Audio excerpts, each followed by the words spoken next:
हरे कृष्णा।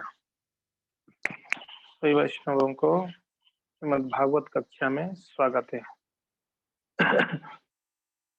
तो आज क्रम अनुसार हम लोग दूसरा स्कंद से छठा अध्याय, इसमें पुरुष सूक्त का वर्णन है, उसका 23 नंबर 2, 6, 23 नंबर श्लोक का हम आज चर्चा करेंगे।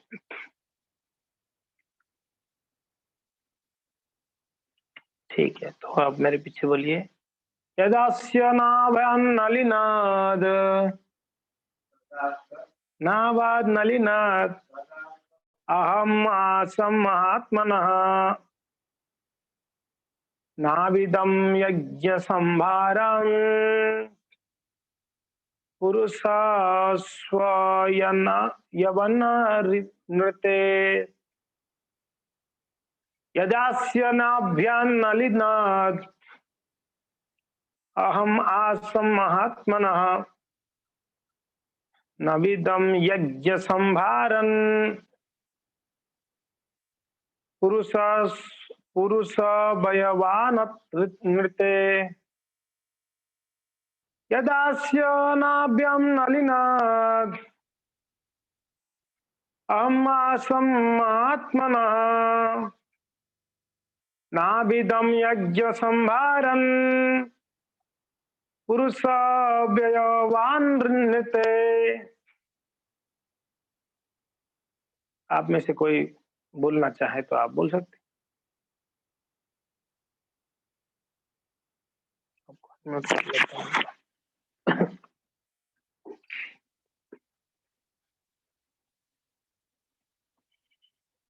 हाँ जी, बोलिए प्रभु जी। मदन मोहन प्रभु जी बोलिए। यदास्य नाभ्यान्नलिनाद यदास्य नाभ्यान्नलिनाद अहम् आसं महात्मनः अहमासं महात्मनः नाविदं यज्ञसंभारान् नाविदं यज्ञ संभारन् पुरुषावयवानते पुरुषावयवानृते। बोलिए प्रीत प्रभु जी। यदास्य नाभ्यान्नलिनाद यदास्य नाभान्नलिनाद अहमास्य महात्मनां अहमासं महात्मनः विदायं यज्ञ संभारान् नाविदं यज्ञ संभारन् पुरुषा अव्यानते पुरुषावयवानृते।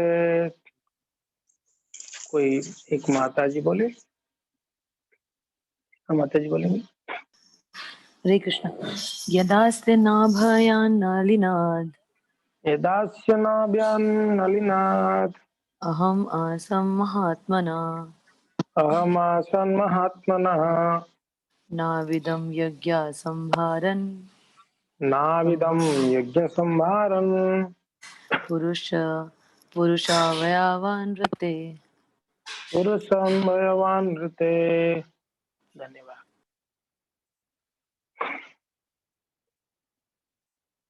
शब्दार्थ इस प्रकार से है।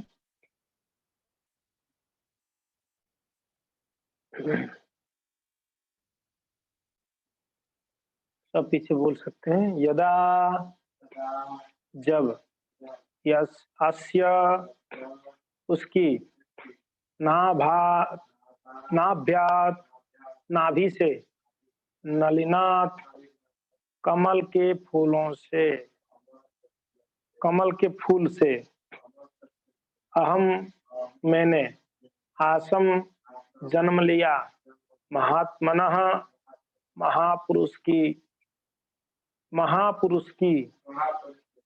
न अविदम नहीं जाना, यज्ञ की, संभारन सामग्री, पुरुष भगवान के, अवयवान शरीर के अंग, ऋते के बिना। अनुवाद एवं तात्पर्य कृष्ण कृपा श्रीमूर्ति अभय चरणारविंद भक्तिवेदांत स्वामी श्रील प्रभुपाद जी के द्वारा। श्रील प्रभुपाद की जय। अनुवाद।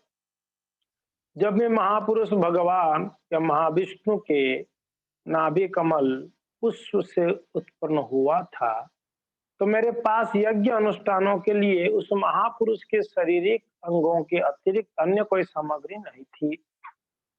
तात्पर्य। ब्रह्मांड के सृष्टा ब्रह्मा जी स्वयंभू कहे जाते हैं, जिसका अर्थ है वह जो माता पिता के बिना उत्पन्न हुआ हो। सृष्टि का सामान्य नियम है कि यह है कि माता यानी मादा तथा पिता यानी नर के संसर्ग के फलस्वरूप ही जीव का उत्पन्न होता है। किंतु आदि जीव ब्रह्मा भगवान कृष्ण के पूर्ण अंश भगवान महाविष्णु के नाभि कमल से उत्पन्न होते हैं। ये नाभि कमल भगवान के शरीर का एक अंग है और ब्रह्मा जी इसी कमल से उत्पन्न होते हैं। अतएव ब्रह्मा जी भी भगवान के शरीर के ही अंग हैं। प्रकट होने के बाद ब्रह्मा जी को ब्रह्मांड के विराट शून्य के अंधकार के अतिरिक्त कुछ भी नहीं दिखाई दिया। उन्हें बेचैनी हुई और उनके हृदय में से भगवान ने उन्हें प्रेरित किया कि वो तपस्या करे, जिससे यज्ञ अनुष्ठान के लिए सामग्री प्राप्त हो सके। लेकिन इन दोनों अर्थात महाविष्णु तथा ब्रह्मा के अलावा वहां अन्य कुछ भी नहीं था। यज्ञ अनुष्ठान के लिए अनेक सामग्रियों की विशेष रूप से पशुओं की आवश्यकता होती है। पशु यज्ञ कभी भी पशु हत्या के निमित्त नहीं किया जाता, अपितु यज्ञों को सफल बनाने के लिए किया जाता है। यद्यपि यज्ञ अग्नि में भेंट किया गया पशु नष्ट हो जाता है, किंतु पशु पुरोहित द्वारा उच्चारित वैदिक मंत्रों से अगले क्षण उसे नवीन जीवन प्रदान किया जाता है। जब ऐसा पटु पुरोहित उपलब्ध नहीं होता तो यज्ञ की बलि वेदी में पशु यज्ञ करना वर्जित है ना। इस तरह ब्रह्मा ने यज्ञ की सामग्री भी गर्भोदक्षाई विष्णु की अंगों से ही तैयार की, जिसका अर्थ यह हुआ कि ब्रह्मा ने इस ब्रह्मांड की सृष्टि की। यद्यपि कुछ नहीं से कुछ नहीं उत्पन्न होता है, किंतु भगवान के शरीर से प्रत्येक वस्तु उत्पन्न होती है। भगवद गीता के 10वां अध्याय के 8वां श्लोक में कहा गया है कि हम सर्वस्य प्रभवो मत्त सर्वम प्रवर्तते इति मत्वा भजते माम बुधा भाव समन्विता। प्रत्येक वस्तु मेरे शारीरिक अंगों से निर्मित है, अतएव मैं ही समस्त सृष्टि का मूल स्रोत हूँ। निर्विशेषवादियों का तर्क है कि जब प्रत्येक वस्तु साक्षात भगवान के अतिरिक्त कुछ नहीं है तो भगवान की पूजा करने का क्या लाभ है। किंतु सगुणवादी बड़ी ही कृतज्ञता के साथ भगवान की पूजा भगवान के शारीरिक अंगों से उत्पन्न सामग्री का उपयोग करते हुए करते हैं। फल तथा फूल पृथ्वी के शरीर से प्राप्त होते हैं, फिर भी बुद्धिमान भक्त पृथ्वी से ही उत्पन्न सामग्री से माता पृथ्वी का पूजा करते हैं। इसी प्रकार माता गंगा की पूजा गंगा जल से ही की जाती है, फिर भी पूजक को ऐसी पूजा का फल भोगने को मिलता है। भगवान की भी पूजा भगवान के शारीरिक अंगों से उत्पन्न सामग्री द्वारा की जाती है, तो भी पूजक को स्वयं भगवान का अंश है, भगवान की भक्ति का फल प्राप्त करता है। एक और जहां निर्विशेषवादी त्रुटिवश इस निष्कर्ष पर पहुंचता है कि वह साक्षात भगवान है, वही सगुणवादी कृतज्ञता पूर्वक भक्ति से भगवान की पूजा करता है और जानता रहता है कि भगवान से भिन्न कुछ भी नहीं है। अतएव भक्त प्रत्येक वस्तु को भगवान की सेवा में लगाना चाहता है, क्योंकि वह यह जानता है कि प्रत्येक वस्तु तो भगवान की संपत्ति है, उसे कोई अपनी नहीं कह सकता। यह एकात्म की पूर्ण धारणा पूजक को भगवान की प्रेमा भक्ति में रत रहने के सहायक होती है। लेकिन निर्विशेषवादी झूठे ही गर्वित होकर सदा भक्त बना रहता है और भगवान कभी उससे मान्यता प्रदान नहीं करते हैं जी। हरे कृष्ण। बड़ा सुंदर श्लोक है और श्रील प्रभुपाद महाराज जी तो बड़ा भव्य तात्पर्य लिखे हैं यहाँ पर। तो श्लोक को चर्चा करने से पहले थोड़ा भागवत का महिमा हम चर्चा करना चाहते हैं। श्रीमद् भागवतम मतलब पुराण ग्रंथ है और ये भागवतम को जो भी पढ़ता है, सुनता है, देखता है वो रसास्वादन कर सकता है, भगवान का प्रेम को प्राप्त कर सकता है। तो कुछ यहाँ पर प्यार है आपके सामने, अगर आप लोग कंफर्टेबल है तो आप मेरे पीछे पीछे गा सकते हैं। कृष्ण भक्ति रस स्वरूप श्री भागवत, कृष्ण भक्ति रस स्वरूप श्री भागवत, वेद शास्त्र होते परम वेद शास्त्र होते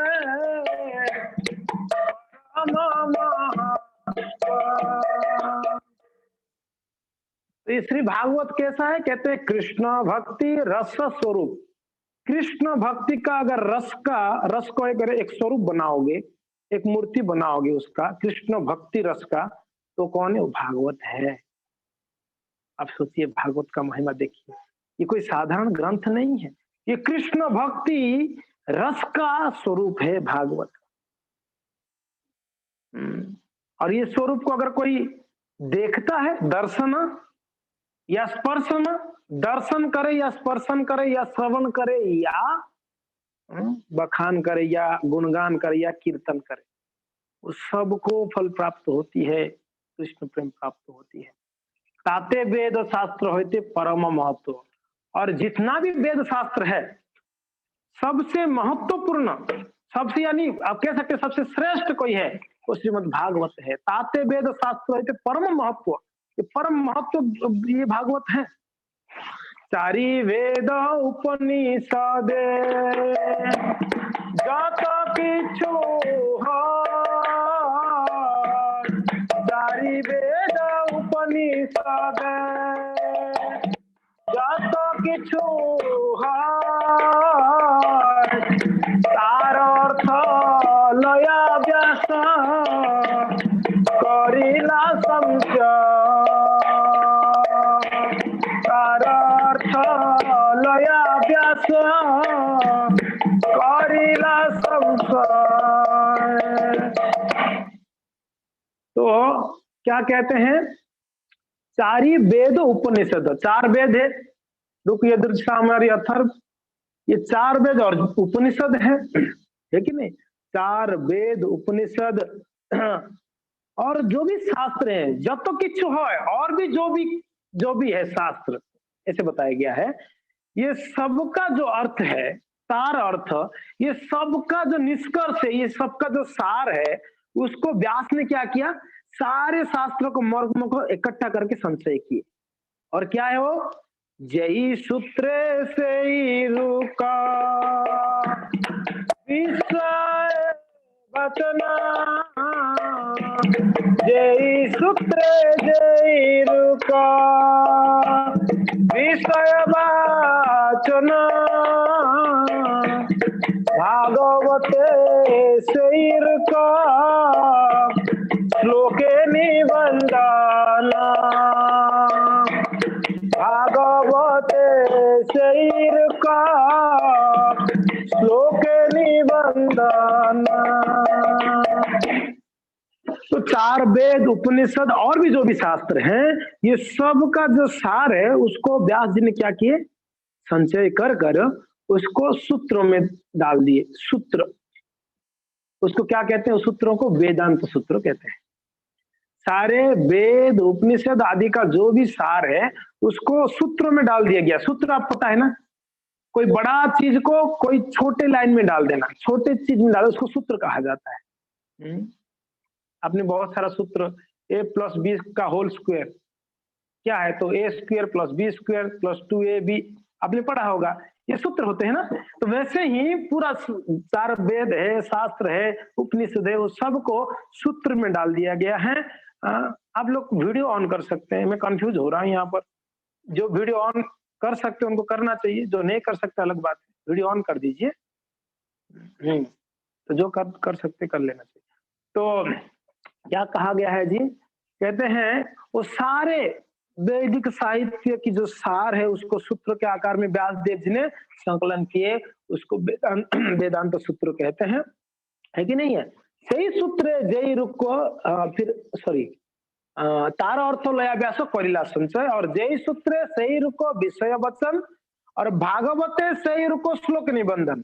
और वही जो सूत्र में जो सारा वैदिक साहित्यों को सूत्र के रूप में डाले हैं मर्म को, और उसी मर्म को व्यासदेव जी ने ही क्या किए, उन्होंने भागवत में 18,000 श्लोकों में वर्णन किए। सारा चार वेद नहीं पढ़ पा रहे हो कोई बात नहीं, उपनिषद नहीं पढ़ पा रहे हो कोई बात नहीं, पढ़ भी नहीं सकते हैं, इतना है। तो इसके लिए सिंपल है, व्यास जी ने क्या किया, बड़े आसान कर दिए, भागवत में 18,000 श्लोक में डाल दिया। यहाँ पर वही बताया गया है, भागवत से ही रुको श्लोक निबंधन, है कि नहीं? जीवेर निस्तार लागी सूत्र कैला व्यास, जीवेर निस्तार लागी सूत्र कैला व्यास, मायावादी भाष्य सुनिले सर्वनाश, मायावादी भाष्य सुनिले सर्वनाश। क्या कहते हैं? जीवेर निस्तार लागी सूत्र कैले व्यास। तो इसको ये भी एक सूत्र है, भागवत भी सूत्र ही हो गया ना, पूरा वैदिक साहित्य के मर्म को भागवत में डाले में ये भी एक सूत्र ही है। तो ये जो सूत्र है किसके लिए व्यासदेव जी ने मीन्स रचना की है, किसके लिए कैला व्यास? कहते हैं जीवेर निस्तार लागी, जीवों के कल्याण के लिए, जीवों को उद्धार के लिए, जीवों की मुक्ति के लिए व्यास ने भागवत रचना किए हैं। और कहते हैं मायावादी भाष्य सुन लो सर्वनाश। अगर भागवत नहीं पढ़कर, भगवत नहीं सुनकर, मायावादी लोगों से भागवत सुनने लगोगे, भक्तों से नहीं सुन के, तब क्या हो जाएगा? सर्वनाश हो जाएगा। इसके लिए भक्तों से भागवत सुनना है, भागवत तो सुनिया भागवतिया स्थान है। भागवत को सुनना है तो भागवतों से ही सुनना है। दो प्रकार के भागवत है, एक को भागवत और एक भागवत है, दूसरा ग्रंथ भागवत है। एक तो भक्त भागवत है, दूसरा ग्रंथ। तो ग्रंथ भागवत को समझना है तो भक्त भागवत से सुनना पड़ेगा। अगर मायावादियों से सुनोगे तो मायावादी भाष्य सुन लो, होय सर्वनाश, सारा गड़बड़ हो जाएगा। फिर आगे क्या कहते हैं? जहां भागवत पढ़ो भागवत स्थान है। ये जो बताया गया क्या है? जहां भागवत पढ़ो भागवत वैष्णव स्थान है कि नहीं? एकांत आश्रय कर श्री चैतन्य चरण। भागवत पढ़ना है तो वैष्णवों के स्थान में बताया गया, वैष्णवों के साथ में पढ़ना है कि नहीं? और एकांत आश्रय करो चैतन्य चरण है। आश्रय किसका लेना है? चैतन्य महाप्रभु के चरण का आश्रय लेनी है। और भागवत पढ़नी है वैष्णवों के स्थान में। भागवत तो जे ना माने, लास्ट वाला प्यार देख लो, भागवत तो जे ना माने से यवन सम, भागवत जे ना माने से जवन सम, तारो तारो शास्त्र आछे जन्मे जन्मे जन्मे प्रभु जम। जो भागवत को नहीं मानते उनका क्या होगा? वो व्यक्ति है कैसा है? वो यवन सम है, मुसलमान से भी गया गुजरा, यवन जवन है वो, अगर भागवत को नहीं मानता है और उसका निस्तार नहीं है, और उसको जमपुरी में ले जाके जन्म जन्मांतर उसको क्या करेंगे? दंड देंगे, अगर भागवत को नहीं मानता है तो। देख लो, नहीं मानना भी बहुत बड़ा अपराध हो जाती है, ठीक है नहीं? तो ये भागवत का बड़ा सुंदर महिमा था, तो मैं चला एक बार आप लोग को ये श्रवण कराऊं। तो यहाँ पर इस श्लोक में बताया गया है कि जब ब्रह्मा जी कहते हैं नारद जी को कि नारद, जब मैं प्रकट हुआ ना, मेरा प्राकट्य स्थान क्या है? नारद जी, मेरा माता पिता कौन है? पता है मेरे माता पिता कौन है? कमल पुष्प है। भगवान जी के नाभि से कमल पुष्प उत्पन्न है, और उस कमल पुष्प के ऊपर मैं उत्पन्न हुआ, मेरा प्राकट्य हुआ। और नारद जी जब मैं प्रकट हुआ तो मैं चारों तरफ देख रहा हूँ एकदम अंधेरा है, कुछ समझ में नहीं आ रहा था मैं कहाँ पर हूँ, अभी कहाँ से आया, कहाँ जाऊंगा और करूंगा क्या, कुछ भी नहीं पता है। हाँ जी, कुछ भी नहीं पता था ब्रह्मा जी को। एक तो कहाँ से आया पता ही नहीं चल रहा है, मैं बैठा कहाँ हूँ वो भी देखने को तो अंधेरा है बिल्कुल। अच्छा करना क्या आगे वो भी नहीं पता है, जाऊंगा कहाँ वो भी नहीं पता है, बिल्कुल कंफ्यूज है ब्रह्मा जी। तो ब्रह्मा जी ने बड़े टेंशन में थे, तब तक भगवान ने उनके हृदय से ही आवाज दी, ब्रह्मा जी तप तप तप तपस्या करो, हे वत्स तपस्या करो। तपस्या करने के लिए बोले। तो ब्रह्मा जी अभी तपस्या करनी है, तो तपस्या के लिए यज्ञ करना जरूरी है, यज्ञ उत्पन्न करने के लिए यज्ञ सामग्री चाहिए। तो यज्ञ सामग्री कहाँ से, वहां पर तो भगवान विष्णु थे, ब्रह्मा जी थे, बाकी को तो कुछ दिख ही नहीं रहा था उनको, दो ही लोग तो थे। हाँ? तो सामग्री कहाँ से आएगा, है कि नहीं। तो इस श्लोक में कहते हैं नाभिदम यज्ञ संभारम पुरुषा वय बा नृत्य ही, और यदाश्यम नाभ्य ना नलिदा नाधमास अमासम महात्मना। तो मैंने भगवान के शरीर की अंगों के अतिरिक्त और कुछ वहां पर देखा ही नहीं, और कोई सामग्री नहीं देखा, इसलिए मैं कंफ्यूज था पूरा वहां पर। तो मैं थोड़ा सा आप लोगों को ब्रह्मा जी का प्राकट्य तक, वैसे आप लोग ने कई बार सुने भी होंगे, एक बार मैं आप लोग को बताना चाहता हूँ कि ब्रह्मा जी का प्राकट्य तक किस प्रकार से प्राकट्य हुआ उनका ब्रह्मा जी का। तो मैं कहाँ गया,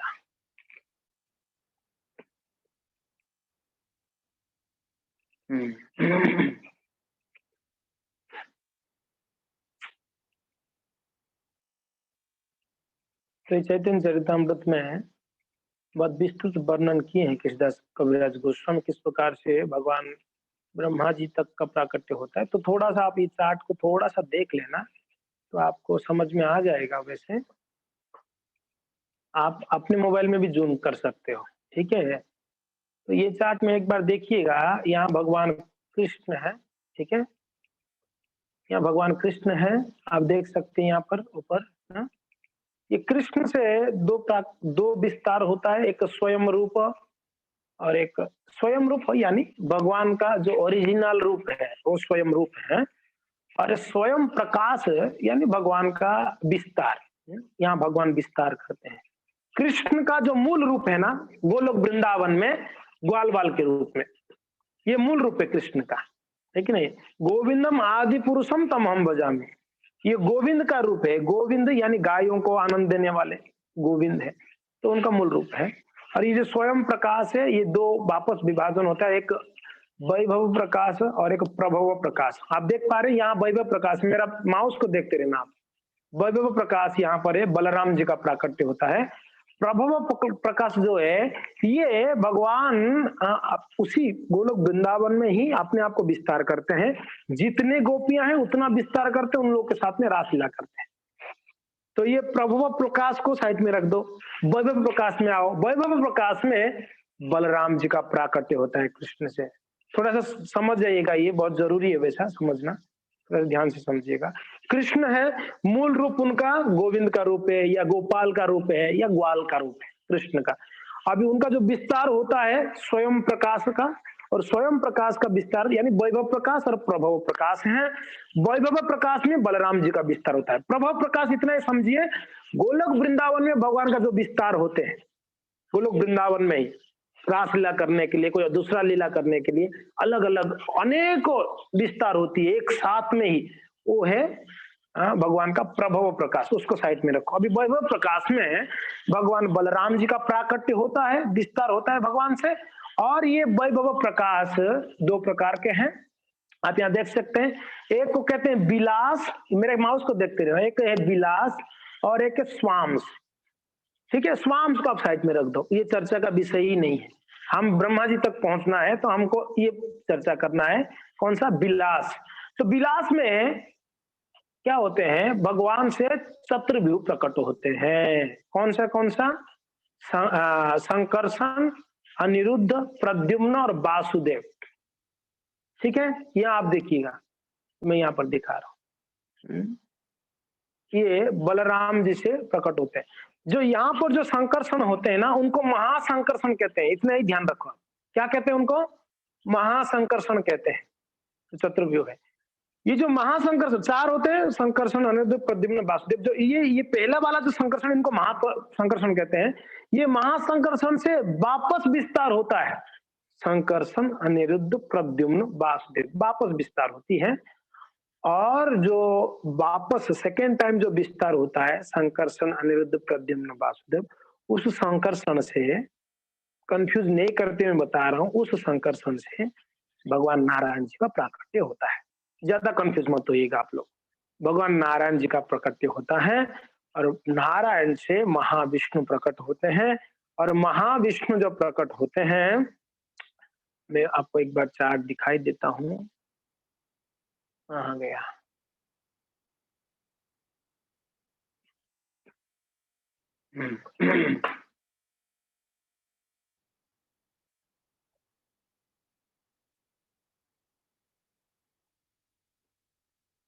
ठीक है, ब्रह्मा जी तक आते हैं। ठीक है,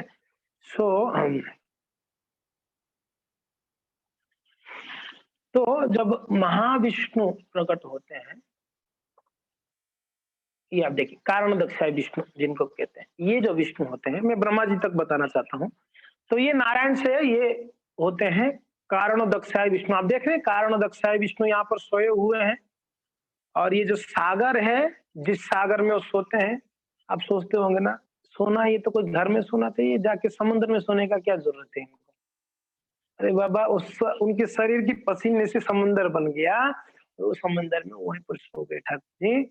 और उनके सैया क्या हो गया है? भगवान अनंत जी उनका सैया बन गए, उनका बेड बन गए। और प्रभु उसके ऊपर सोए हैं। और उनकी भगवान महाविष्णु यहाँ पर, आप या कारण दक्षाय विष्णु कह सकते हैं या महाविष्णु कह सकते हैं इनको। वो जब सांस छोड़ते हैं तब क्या होता है, उनकी शरीर के एक एक रोमकूप से एक एक ब्रह्मांड प्रकट हो जाते हैं। और ब्रह्मांड प्रकट होते हैं तो क्या होते हैं, जल में सब डूबने लगते हैं ब्रह्मांड। तब क्या होते हैं, अनंत जी, शेष जी क्या करते हैं, अपनी फणों के ऊपर हर एक ब्रह्मांड को धारण कर लेते हैं। ये देखिए, यहाँ पर सब ब्रह्मांड है उनके, ये एक ब्रह्मांड, ये एक ब्रह्मांड, ये एक ब्रह्मांड, ये सारे ब्रह्मांड, अनंत कोटि ब्रह्मांड प्रकट होते हैं महाविष्णु के शरीर से, रोमकूप से। और सबको धारण करते हैं अनंत जी। आप सोच लो, हम लोग किसके ऊपर है? पृथ्वी के ऊपर है। ये पृथ्वी को कौन धारण कर रखा है? अनंत जी। ये जो पूरा ब्रह्मांड है, भौतिक ब्रह्मांड, उसको धारण कर रखे हैं अनंत जी, शेष जी। शेष जी के फणों के ऊपर है कि नहीं? तो इस प्रकार से जो अभी इतना तक तो आप लोग को सबको क्लियर है ना? हाँ जी, सबको इतना तो क्लियर है। ब्रह्मांड प्रकट हो गए। अभी कौन से ब्रह्मांड का बात कर रहा हूँ? भौतिक ब्रह्मांड का अभी प्रकट हो गया है, हाँ, भगवान की रोमकूप से। अभी अनंत कोटि ब्रह्मांड में वही जो कारण दक्षाय विष्णु थे ना, उन्होंने क्या करते हैं, हर एक ब्रह्मांड के अंदर प्रवेश करते हैं। वो जो प्रवेश करते हैं वही विष्णु, एक तो मेन विष्णु हो गए कारण दक्षाय या महाविष्णु। वो जब ब्रह्मांड के अंदर प्रवेश करते हैं उनको कहते हैं गर्भोदक्षायी विष्णु। क्या कहते हैं? गर्भोदक्षायी विष्णु कहते हैं उनको, गर्भोदक्षायी विष्णु।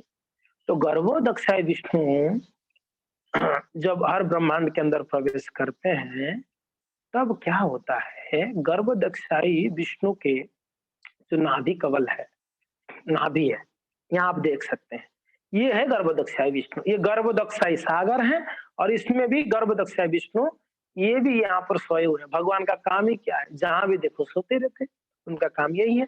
तो यहाँ पर भी सोए हैं और उनके चरण को सेवा करती हैं भगवती लक्ष्मी। इसके नवदा भक्ति में जो पाद सेवनम भक्ति आता है, ये पाद सेवन में माता लक्ष्मी जी जो है आचार्य बनी है, वो भगवान का चरण कमलों का हमेशा 24 आवर्स सेवा करती है। ऐसा नहीं है प्रभु मैं थक गई हूँ थोड़ा आराम कर लेती हूँ, आप भी थोड़ा आराम कर लेना, ऐसा नहीं है। वो 24 आवर्स ठाकुर जी का सेवा करते रहती है। तो अभी मैं ये कहना चाह रहा हूं कि यहाँ पर जो गर्भोदक्षाय विष्णु होते हैं, इनकी नाभि से देख रहे हैं आप लोग, एक बार देखिए, इनकी नाभि से एक कमल उत्पन्न हुआ, एक नाड़ देख रहे हैं, कमल का नाड़।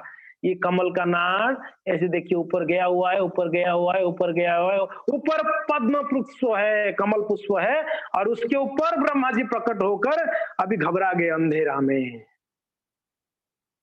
देख रहे हैं आप लोग ना, ब्रह्मा जी का प्राकट्य यहाँ पर होता है। और भक्तों, ये जो नाड़ है ना, कमल पुष्प का नाड़, इस नाड़ के अंदर 14 लोक है, 14 लोक निवास इसके अंदर है, इस नाड़ के अंदर, और यही भौतिक ब्रह्मांड है। 14 लोक है। ब्रह्मा जी कमल के ऊपर बैठे हुए, बैठ के वो सोच रहे हैं, अरे मैं कहाँ आ गया। एक मिनट, हाँ, तो मैं कहाँ आ गया, टेंशन में थे। तब तक उन्होंने यहाँ पर्वत में प्रभुपाद जी कहते हैं, भगवान ने उनको बोले ही तप करके उनको सुनाई दिया। तो तपस्या, खास करके ब्राह्मणों के गुण को वर्णन करते हुए भगवान स्वयं भगवत गीता में कहते हैं, ब्राह्मणों का क्या कार्य है। समदम तप शौचम, उनके गुण बतलाते हैं। समदम तपः शौचम, ब्राह्मण क्या करते हैं, अपने इंद्रियों को समन करते, दमन करते, तपस्या करते। तपः, तपस्या। तो अभी सबसे बड़ा ब्राह्मण कौन है, ब्रह्मा जी है। सबसे बड़े ब्राह्मण ब्रह्मा जी हैं, तो भगवान उनको बोले कि तपस्या करो। किसके लिए तपस्या करवा रहे ठाकुर जी, भगवान को पता है सृष्टि करवाना इनसे, तो बिना तपस्या का सृष्टि कैसे करेगा ये व्यक्ति। कुछ तो आध्यात्मिक शक्ति हो तब तो तपस्या करे, तब तो सृष्टि करेगा। पहले जमाने में इसके लिए जब किनको गृहस्थ बनना होता है, कंपलसरी ब्रह्मचर्य आश्रम में निवास करते, उनको तपस्या का आश्रम निवास ये करना होता, स्वीकार करना होता। आप देख लो अभी की जमाने की, अभी का समय, ब्रह्मचारी तो आपको मिलेंगे ही नहीं कहीं पर भी। ब्रह्मचारी आश्रम ही हचपच गया है, लुप्त हो गया है। आजकल की लड़के, जवान लड़के सोचते हम ब्रह्मचारी ही, सब खाया पिया घुमा फिरा बोलते ब्रह्मचारी हम, यानी उनके मन में ये रहता है मैं शादी नहीं किया, मैं बाल ब्रह्मचारी, विवाह नहीं करना ब्रह्मचारी थोड़ी ना है जी।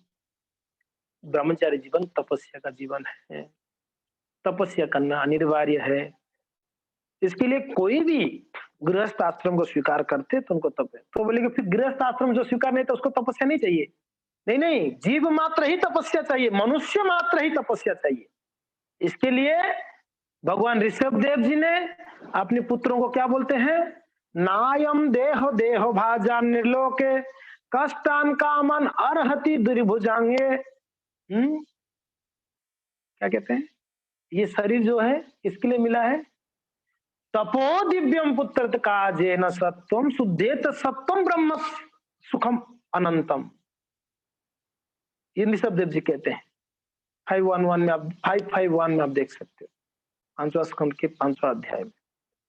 तो क्या कहते हैं, नायम देह देह भाजन निर्लोके, ये निर्लोके नरदेह, ये जो मनुष्य शरीर जो है, कष्टान कामान द्विभुजांग, यानी सुअर कुकुर जैसा विष्ठा खा के जो आनंद सुख अनुभव करते उसके लिए नहीं है, भोग विलास करने के लिए शरीर निर्देह, खास करके मनुष्य शरीर नहीं मिला, ऐसे कहते।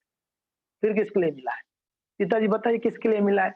100 पुत्र हैं वृषभ महाराज जी का, उसने पिताजी फिर किसके लिए मिला है बताइए। बोलते हैं तपो दिव्यम पुत्र का जैन सत्वम, अरे बेटे तपस्या करने के लिए मिला है। अच्छा तपस्या कैसा वाला तपस्या, बोलते दिव्य तपस्या है। दिव्य तपस्या क्या होता है और अदिव्य तपस्या क्या होता है। दिव्य तपस्या यानी भगवान को प्राप्त करने के लिए जो तपस्या है उसको दिव्य तपस्या कहते हैं। भगवान को प्रसन्न करने के लिए जो तपस्या उसको दिव्य तपस्या कहा गया है। लोग अनेकों लोग तपस्या करते हैं, कोई लोग धन कमाने के लिए खाना पीना भी भूल जाते हैं, कोई लोग अपने बीवी बच्चों को ही भूल जाते हैं पैसा कमाने के लिए, वो भी तपस्या करते हैं। कोई लोग को धूप में इतना मेहनत करते हैं, वो भी एक प्रकार का तपस्या है। तप यानी शरीर को कष्ट देना स्वेच्छा से। मगर संसारी लोग भी तपस्या कर रहे हैं, मगर वो तपस्या किस काम का है, भगवत प्राप्ति के लिए नहीं हो रही है, वो व्यर्थ है वो तपस्या। इंद्रिय भोग के लिए किया जा रहा है, भौतिक संपदा को प्राप्त करने किया जा रहा है, तो क्षणिक सुख के लिए जो तपस्या है वो तो बेवकूफी लोग ही करेंगे, मूर्ख लोग करेंगे। तो यहाँ पर कहा गया दिव्य तपस्या, क्योंकि यहाँ पर श्रील प्रभुपाद जी ने तात्पर्य में लिखे हैं, भगवान ने उनको तपस्या करने बोले ब्रह्मा जी। तो ब्रह्मा जी ने तपस्या करने के लिए उन्होंने क्या किए, भगवान को स्मरण किए, ध्यान किए, और ये कमल नाड़ के अंदर जब वो प्रवेश किए तो पहले ही घबरा गए, सब अंधेरा अंधेरा अंधेरा। तो तपस्या जब सुनाई दिया, फिर बैठ के तपस्या किए, तब उनको क्या हुआ, भगवान ने दिव्य ज्ञान हृदय प्रकाशित, तो क्या हो गया, भगवान ने गुरु बनकर उनको दिव्य ज्ञान दिया। और ये दिव्य ज्ञान हृदय प्रकाशित, हृदय में प्रकाश होता है। दिव्य ज्ञान हृदय प्रकाशित। तो भगवान ने जब ज्ञान दिए तो ब्रह्मा जी को समझ में आया करना क्या है, भगवान ने उनको उपदेश दिए। तो इस प्रकार से ब्रह्मा जी ने तपस्या, तो तपस्या करने के लिए भक्तों यज्ञ करना होती है। प्रभुपाद जी तात्पर्य में लिखे हैं, आप देख लीजिए। यज्ञ करने के लिए सामग्री जरूरत पड़ता है। अब यज्ञ करने के लिए सामग्री क्या क्या चाहिए जी? तो यज्ञ करने के लिए सामग्री उसके आगे वाले श्लोक में मैं शेयर करता हूं, आप देख लीजिए। 24 नंबर श्लोक में क्या हो गया, हाँ ये देखिए, तेषु यज्ञस्य पशवः स्व सवनस्य तपः कुशः इदम च देव यजनम कालो चोरु गुणान्वित। क्या क्या चाहिए जी? पशवः, पशु चाहिए। प्रभुपाद इसके लिए इसके पहले वाले श्लोक में एकदम क्लियर करते हैं, अब ध्यान से देख लीजिएगा क्या क्लियर करते हैं। यज्ञ में पशु भेंट किया गया, पशु न, एक मिनट, उसके पहले पशु यज्ञ, यहां देख लीजिए, पशु यज्ञ कभी भी पशु हत्या के निमित्त नहीं हुआ करता था। किसके लिए हुआ करता? अपितु यज्ञ को सफल बनाने के लिए पशु बलि दिया जाता था। प्रभुपाद इसको भी और क्लियर करते हैं, उस यज्ञ में जो पुरोहित होते हैं इतने शुद्ध होते हैं, जो मंत्र उच्चारण करते हैं इतना शुद्ध मंत्र उच्चारण करते हैं, जब बलि देते मंत्र उच्चारण करते हुए, तब क्या होता है, उस जीव को तुरंत नवीन जीवन प्रदान कर दिया जाता है। पहले हाँ तुरंत, मीन्स उसको जैसे बलि दिया उसको दूसरा जन्म हो गया। मान लो कि उन्होंने कोई गाय को मान लो कि बलि दिया गया, तो तुरंत उसको मनुष्य शरीर प्राप्त हो गया, तुरंत, और उच्च उच्च शरीर प्राप्त होता है। तो उपाधि क्लियर करते इस बात को। तो ठीक है, यहाँ पर यज्ञ के लिए चाहिए क्या क्या, एक बार आप देख लीजिए ध्यान से। यज्ञ सब, हाँ हाँ, अगर यज्ञ में नहीं नहीं नहीं नहीं, उसको यज्ञ में अगर ये देते हैं, बलि दी जाती है मंत्र उच्चारण करके शुद्ध ब्राह्मण लोग ने, तो पशु को दूसरा उच्च शरीर मिलता है, खास करके मनुष्य शरीर मिलता है, जिसके द्वारा वो भजन भक्ति कर सकता है, भगवान का धाम जा सकता है। तो हाँ जी, यहाँ से यहाँ देख लीजिए एक बार आप लोग वापस, यज्ञोत्सवों को संपन्न करने के लिए यहाँ पर प्रभुपाद कहते हैं फूल, अनुवाद में पुष्प चाहिए, बिना पुष्प का यज्ञ कैसे करोगे, और पत्तियां चाहिए, तुलसी पत्ती आदि, कुश जैसी यज्ञ सामग्रियों, और क्या चाहिए, कुश घास, बैठने के लिए भी कुश आसन चाहिए। और आप पता है ब्राह्मण लोग कुश से वो करते हैं, आहुतियां देते समय ना उनकी उंगली में कुश देना, वो शुद्ध करने, कुश जो होता है ना वो पवित्र करने वाला होता है। इसलिए आप लोग को भी स्मरण होगा, जब सूर्य ग्रहण होता है, चंद्र ग्रहण होती है, तो सूर्य पराग और चंद्र ग्रहण में वो क्या करते हैं, शुद्ध होते हैं करके सब में कुश डाल देते हैं, नहीं डाल देते हैं, शुद्ध रहेगा नहीं, चावल में डाल देते हैं, गेहूं में, अनाज में डाल देते ताकि वो अशुद्ध ना हो। तो कुश को शुद्ध माना गया है। तो आप बोले कि प्रभु जी इतना क्यों शुद्ध माना गया, ये कुश है क्या है? आप लोग को पता है ये कुश क्या है? कितना लोग को पता है कुश क्या है? नहीं पता है। जब भगवान बराहदेव प्रकट हुए, एक बदमाश क्या किए थे, हिरण्याक्ष, उन्होंने पृथ्वी को जल के अंदर लेके छुपा दिया था। तो भगवान बराहदेव प्रकट हुए, होकर क्या किए, पृथ्वी को वापस पुनरुद्धार किए, जल से वापस लेके आए, वापस धारण करके उन्होंने क्या किए, वो राक्षस हिरण्याक्ष को वध किए। वध करके भगवान ने जल से निकले, जल के अंदर युद्ध हुआ, जल से निकल के भगवान ने ऐसे शरीर को झाड़ा। कौन से शरीर में थे? शुक्र शरीर में थे, शुक्र अवतार रूपम, भगवान ने शुक्र रूप में थे। तो ऐसे शरीर को झाड़े तो भगवान के शरीर से,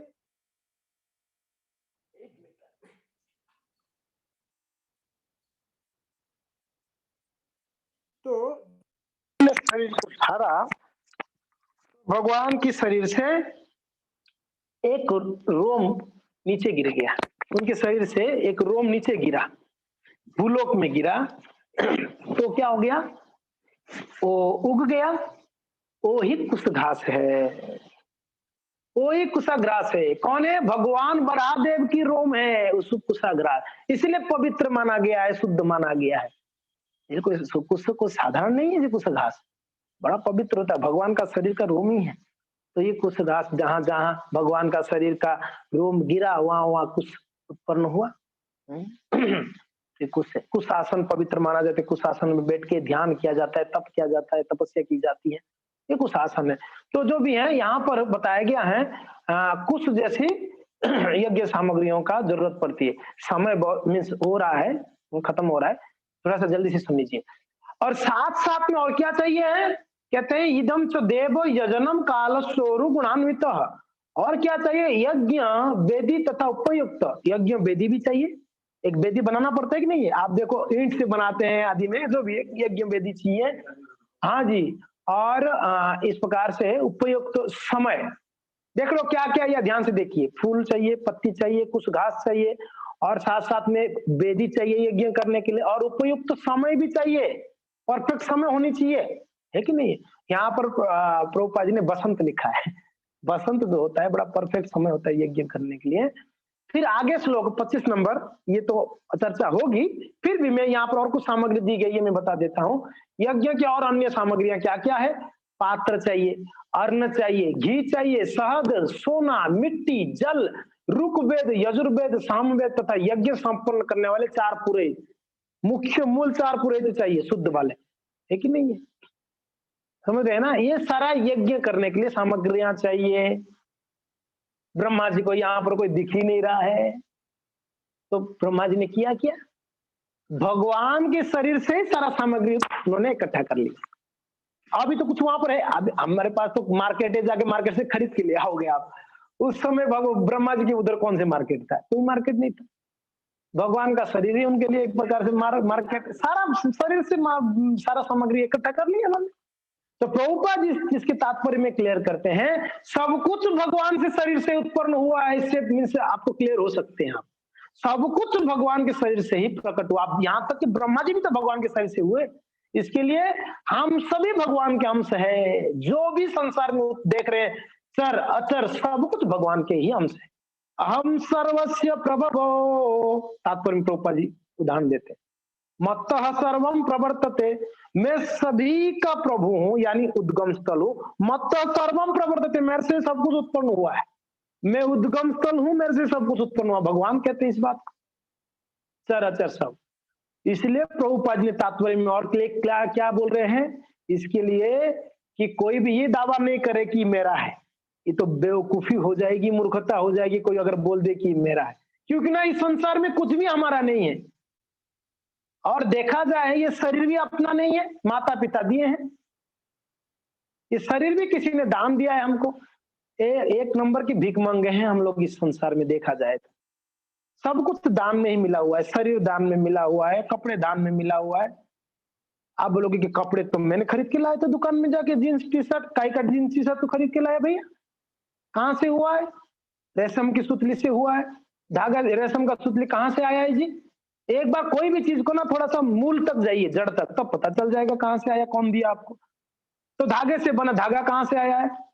हाँ जी, रुई से आया है। रुई कहाँ से आया है? पेड़ में उगता है। पेड़ कहाँ से आया? भू से आया है, भूमि से आया है। अब भूमि किसका है? भगवान कहते भूमि रापो नलो वायु खम न बुधिरे बचो, ये सब मेरा प्रकृति है। भिन्न प्रकृति अष्टधा, मेरा ही प्रकृति है, ये मैंने ही उत्पन्न किया है। तो सब कुछ प्रकृति दे रही है, और प्रकृति भगवान के मयाध्यक्षेन प्रकृति श्वेत एवं चराचरम, ये प्रकृति मेरे अध्यक्षता में काम करती है। तो अगर मूल में जाओगे, जड़ में जाओगे, हर एक वस्तु भगवान का है, और फिर काय का हमारा है? कुछ भी अपना नहीं अगर देखा जाए तो। मगर हम लोग का दुर्बुद्धि ये है कि हम लोग सब कुछ मेरा मेरा मेरा करते रहते हैं। मैं मेरा चलता रहता है कि नहीं?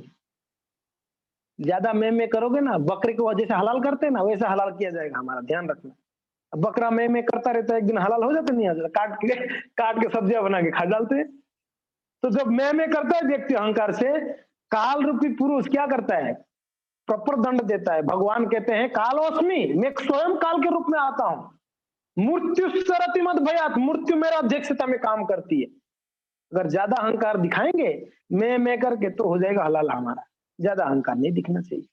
सब कुछ ठाकुर जी का है, सब कुछ भगवान का है, तो इसके लिए करना क्या है? अगर सब कुछ भगवान का है, मेरे पास जो भी है वो भी भगवान का है, तो सिंपल है। फंडा क्या मीन्स क्या अप्लाई करना है? जो भी है भगवान का है, इसके लिए भगवान की सेवा में लगा दो। सिंपल बात है, बहुत ज्यादा दिमाग खराब नहीं करना, बहुत ज्यादा टेंशन में रहने का जरूरत नहीं। पैसा है, ये पैसा भी भगवान का है, उनकी सेवा में लगा दिया जाए। शरीर है, शरीर भगवान का देन है, भगवान की सेवा में लगा दो। हर एक वस्तु भगवान की सेवा में लगाना चाहिए। अगर इस प्रकार से हम भगवान को ही अर्पण करें, प्रभुपाद जी ने 2 उदाहरण दे दी इस परपट में। मैं परपट को वापस बोलता हूँ, 2 उदाहरण दिए। पहला उदाहरण क्या दिए प्रभुपाद जी ने? बोले हैं जैसे इस भूदेवी से ही, पृथ्वी से ही पुष्प उत्पन्न होते हैं। पुष्प कहाँ से आता है कि भूदेवी? जब वो भूमि माता का पूजा करते हैं भक्त, तब क्या करते हैं? पुष्प को ही अर्पण करते हैं। आप देखिए, तुझे कहते हैं ना, तेरा तुझे अर्पण, ये आप सुने होंगे, तेरा तुझे अर्पण। यस, सब कुछ आपका है प्रभु, आपको ही अर्पण कर रहा हूं, मेरा तो कुछ है ही नहीं है। और प्रभुपाद जी तात्पर्य में कहते उसी से भगवान प्रसन्न हो जाते, भूदेवी प्रसन्न हो जाती है। और एक उदाहरण देते गंगा जी का।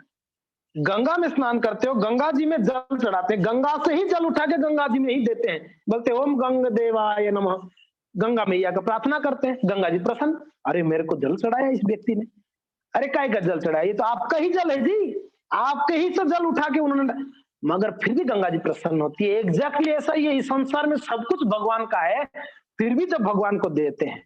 गोपा जी कहीं और एक उदाहरण देते हैं, जब पिताजी चॉकलेट लेके आते हैं बच्चे के लिए, चॉकलेट देते हैं, है तो पिताजी ये दिया है, मगर जो बच्चा पिताजी को बोलता पिताजी आप भी एक चॉकलेट लो ना, तो पिताजी गदगद हो जाते हैं। अरे देखो मुझे, और जो बेटा नालायक है, बेईमान है, पिताजी बोलता है बेटा थोड़ा मुझे भी दो ना चॉकलेट, नहीं मैं नहीं दूंगा, ये तो मेरा है कि नहीं?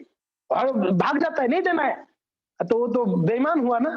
पिताजी ने ही चॉकलेट दिया, पिताजी को नहीं दे रहा है तो बेईमान है। और वही दूसरा पुत्र को जब दिए, दूसरा पुत्र वापस दिया, पिताजी आप भी एक चॉकलेट ले लो, तो पिताजी दोनों पुत्र में किन के ऊपर प्रसन्न होते हैं? जो दिया है। देखो दोनों ही बेटे हैं, दोनों को ही पिताजी ने दिया, एक ने वापस रिटर्न थोड़ा सा दिया, उसने हो सकता है 10 चॉकलेट खाया, पिताजी को 1 दिया, फिर भी पिताजी प्रसन्न है। दूसरा बेईमान कुछ भी नहीं दिया।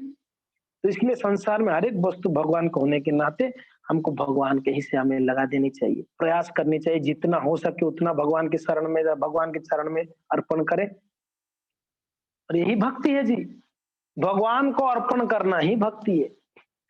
कायेन वाचा मनसेन्द्रिये वा बुद्ध्यात्मना, बड़ा प्रसिद्ध श्लोक है भागवत में। कायेन शरीर से, कायेन वाचा वाणी से, मनसेन्द्रिया मन से, इंद्रियों से, कायेन वाचा मनसेन्द्रियो वा बुद्ध्यात्म बुद्धि, अपने बुद्धि से, सब कुछ से भगवान का शरणम शरण्यम, भगवान का शरण लेना, भगवान का भजन करना, उनका सेवा करना, यही है भक्ति। भगवान इसी से प्रसन्न होते हैं। तो समय हो गया है 9। एक छोटा सा घटना बताऊंगा, एक लीला, फिर हम समाप्त करेंगे। वैसे ब्रह्मा जी ने एक समय तपस्या करने, यहाँ पर तपस्या का बात आई है कि नहीं? ब्रह्मा जी को तपस्या करना।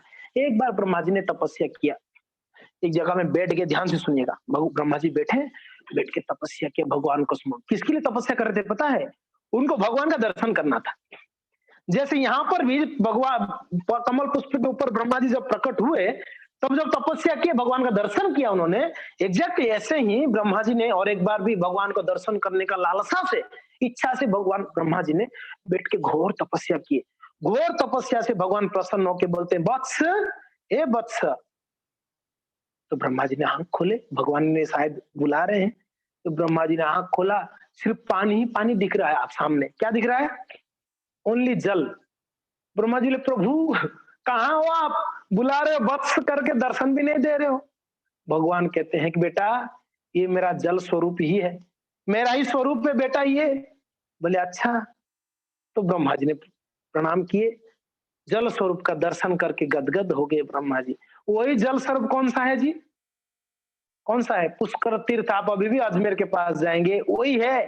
ब्रह्मा जी जब तपस्या किए थे, भगवान ने अपने जल स्वरूप का दर्शन कराया है ब्रह्मा जी को, वो पुष्कर तीर्थ है। और दुनिया में एक ही जगह में ब्रह्मा जी का मंदिर आपको प्राप्त होगा, पुष्कर तीर्थ में, पुष्कर में। बड़ा पवित्र जगह है वो। जो वहां पर आपको जलाशय मिल रहा है, कुंड मिल रहा है, जो सरोवर मिल रहा है, वो सामान्य नहीं है, भगवान का ही स्वरूप है वो। इसके लिए वहां जाके आचमन करते हैं, भक्त डुबकी लगाते हैं। हाँ? अजमेर के पास पुष्कर में आप अब कोई नहीं गए तो बिल्कुल जाना, बड़ा पवित्र माना गया पुष्कर तीर्थ को। तो ब्रह्मा जी बोले कि ठीक है, आप तो जल स्वरूप का दर्शन दिया, आपका सुंदर श्याम सुंदर का स्वरूप तो दर्शन कराइए। तो भगवान बोले कि अभी तो हो गया, आपका तपस्या का फल तो मिल गया, जल स्वरूप, वापस तपस्या करो वापस तपस्या करनी पड़ेगी, मुझे दर्शन करना है। ब्रह्मा जी ने उस जगह से उठे, पुष्कर से उठकर उन्होंने वापस एक जगह में गए, बैठ के फिर घोर तपस्या किए। 3-4 साल कुछ समय तपस्या किए। भगवान वापस बोले बस आंख खोलो। तो ब्रह्मा जी ने आंख खोला। बोला प्रभु कहाँ हो आप? और क्या दिख रहा है उनको? ब्रह्मा जी को सब पेड़ पौधे दिख रहे हैं, एकदम घना जंगल है, जंगल के अंदर बैठे हुए ब्रह्मा जी। बोले प्रभु कहां पर हूं मैं? आप कहां हैं? दर्शन क्यों नहीं दे रहे?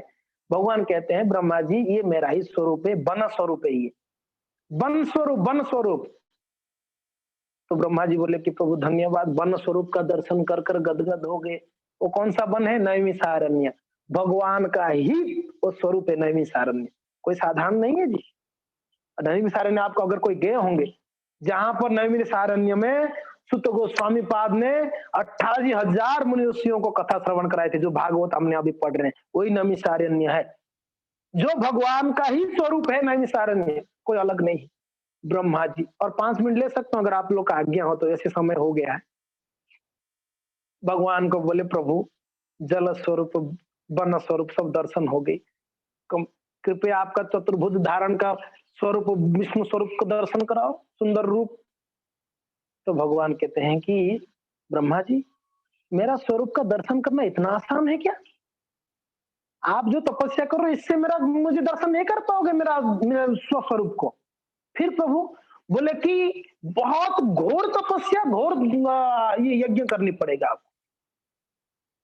ब्रह्मा जी बोले कुछ तो उपाय बताइए, मेरा तो सामर्थ्य इतना, तपस्या अभी एक सामर्थ्य भी होता है ना तपस्या करने का, भाई मेरा सामर्थ्य इतना और मैं क्या कर पाऊंगा बताइए। बोले कि ऐसा जगह ढूंढो, भगवान ने उनको प्लानिंग बताए। बोले कि ब्रह्मा जी ऐसा स्थान ढूंढो जहां पर आप एक बार तपस्या करोगे, वहां पर आपको करोड़ों गुना तपस्या का फल मिल जाए, ऐसा कोई जगह ढूंढो आप। ऐसा पवित्र जगह आप ढूंढ लेना जहां पर आप एक बार मेरा नाम उच्चारण करोगे, हरे कृष्ण, तो करोड़ों नाम उच्चारण करने का फल मिलेगा। ऐसा कोई जगह आप ढूंढो, वहां बैठ के तपस्या करोगे तो फिर हो सके मैं प्रसन्न हो जाऊं। भगवान अभी तक दर्शन नहीं दे रहे, सिर्फ बोल रहे हैं, ध्यान रखना। तो ब्रह्मा जी बोले कि ऐसा कौन सा जगह? भगवान ब्रह्मा जी ने ढूंढा, और उन्हीं का तो सृष्टि है ये पूरा भौतिक सृष्टि। तो एक जगह उनको मिला शास्त्र में। अब ब्रह्मा जी को शास्त्र का तो सारा नॉलेज है, सारा वेद ज्ञान उनको भगवान ने दिया। तो उनको स्मरण आया कि एक जगह है जहां पर एक बार नाम लेने से करोड़ों गुना फल मिलता है, एक बार तपस्या करने से करोड़ों गुना तपस्या का फल मिलता है। वो जगह पे गए ब्रह्मा जी, उस जगह पे बैठ गए। अगर बैठने के लिए, तपस्या करने के लिए यज्ञ करना होगा पहले। आप सुनना चाहते हो जगह कौन सा है? सब लोग बड़े ध्यान से बोलते कौन सा जगह, बोलो तो सही, हम भी जाएंगे उस जगह का लाभ उठाएंगे, हम भी करोड़ों गुना तपस्या का फल लेके आएंगे।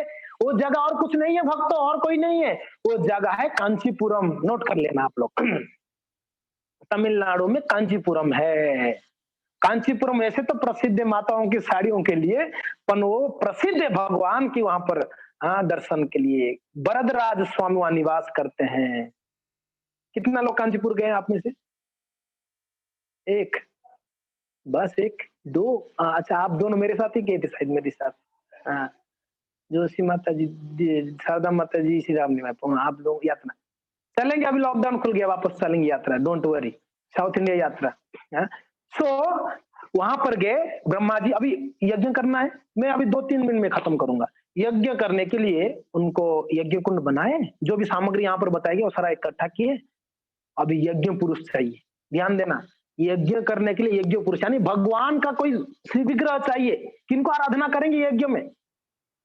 तो अभी वहां पर भगवान के आदेश में भगवान बोले कि आप यहाँ पर एक फिग ट्री है, अथी, फिग ट्री आप जानते होंगे, अंजीर का वृक्ष, अंजीर का पेड़। तो भगवान बोले यहाँ पर फिग ट्री है, अंजीर का वृक्ष है, उसको संस्कृत में अथी कहते हैं, अथी, ATHI, अथी। अथी की पेड़ में आप क्या करो, मेरा विग्रह बनाओ और स्थापना करके आप यज्ञ करो। तो ब्रह्मा जी ने क्या किया, उनकी पत्नी नहीं थी, उनकी पत्नी आए नहीं थे, तब तक उन्होंने अथी पेड़ से एक ठाकुर जी का बड़ा सुंदर विग्रह बनाए, बनाकर स्थापना किए और यज्ञ शुरू कर दिए। कौन सी विग्रह है वो? लकड़ी का विग्रह है। कौन सी पेड़ से बना हुआ था? अथी, यानी अंजीर वृक्ष से बना हुआ था। और वो जो लकड़ी का विग्रह है वो 40 साल में एक बार दर्शन होती है, जो अभी 40 साल के बाद हुआ था। आप लोग को पता होगा, कांचीपुरम में बड़ा प्रसिद्ध हो गया था, 40 दिनों तक दर्शन दिए थे। अति वरदराज उनका नाम है। क्या नाम है? अति वरदराज। अभी कहते हैं जो इसका एक बार दर्शन करते हैं अति वरदराज जी का, उसको पुनर्जन्म नहीं है, उनका मुक्ति हो जाती है। हमने किया है, पता नहीं हमारा पुनर्जन्म होगी कि नहीं होगा, हमने किया था बड़ा पूरे जाके मेहनत करके। अति वरदराज, अति वरदराज, अति यानी अंजीर ट्री, अंजीर की वरदराज, लकड़ी का वरदराज जी का विग्रह है। वो 40 साल में एक बार, फिर बोलते 40 साल तक कहाँ जाते हैं? वो जल के अंदर उनको छुपा दिया जाता है, उनको समाधि तो नहीं बोल सकते, जल के अंदर रख दिया जाता है। वहां पर एक सरोवर है, उस वरदराज जी के मंदिर में एक सरोवर है, पुष्करणी का नाम मैं भूल रहा हूँ, बहुत सुंदर नाम है। उस पुष्करणी के अंदर, पानी के अंदर, आप बोलोगे पानी के अंदर लकड़ी का विग्रह कुछ होता नहीं? कुछ नहीं होता है, यही तो भगवान का लीला है। कुछ नहीं होता। कितना साल? 40 सालों तक ठाकुर जी अंदर रहते हैं और 40 साल में एक बार बाहर आते हैं, 40 दिनों तक दर्शन देते हैं भक्तों को, वापस अंदर चले जाते हैं। तो बोलेंगे उनको जल के अंदर जाने का क्या जरूरत था? तो जब यज्ञ किए ना इन्होंने, पत्नी आके नाराज हो गई, मुझे मेरे बिना यज्ञ कर रहे हो, गुस्सा करने लगी। और ब्रह्मा जी ने उनको बिठाए, दोनों ने यज्ञ किया। और उस यज्ञ करते समय यज्ञ कुंड से एक भगवान प्रकट हुए, जो वरदराज स्वामी अभी वहां पर है। उत्सव, कौन सा विग्रह है? उत्सव विग्रह। और यज्ञ से प्रकट हुए, अग्नि से प्रकट हुए, इसलिए उनका शरीर में सब दाग दाग है। अभी भी यज्ञ से जल जाता है ना, वैसे दाग है भगवान का। आप अभी भी जाएंगे वरदराज का दर्शन करिए, उत्सव विग्रह का, मुंह में, उनकी चेहरा में, सब में दाग दाग है, क्योंकि ना अग्नि से। तो जब भगवान प्रकट हुए, ब्रह्मा जी को बोले, ब्रह्मा जी मुझे बहुत गर्मी लग रहा है, क्योंकि ना अग्नि से प्रकट हुए थे ठाकुर जी। ब्रह्मा जी बहुत गर्मी हो रहा है, कुछ करो। ब्रह्मा जी ने क्या करो? मुझे बहुत गर्मी है, मुझे पंखा झिलाओ, मुझे चंदन लेप करो, मुझे ठंडक का कुछ दो। तो ब्रह्मा जी ने वैसा व्यवस्था की उनको। आज भी वरदराज स्वामी को रोज पंखा झुलाया जाता है, उनको घुमाने ले जाते हैं, थोड़ा हवा खा के, क्योंकि ना वहां पर बहुत गर्मी है जी, कांचीपुरम में बहुत गर्मी है, और भगवान ने गर्मी से प्रकट तो और गर्मी लगता है वहां पर। तो इस प्रकार से वरदराज जी का प्राकट्य हुआ। मैं इसलिए बोला कि यहाँ पर भी ब्रह्मा जी ने तपस्या की, तो भगवान का सुंदर स्वरूप का फिर दर्शन हुआ।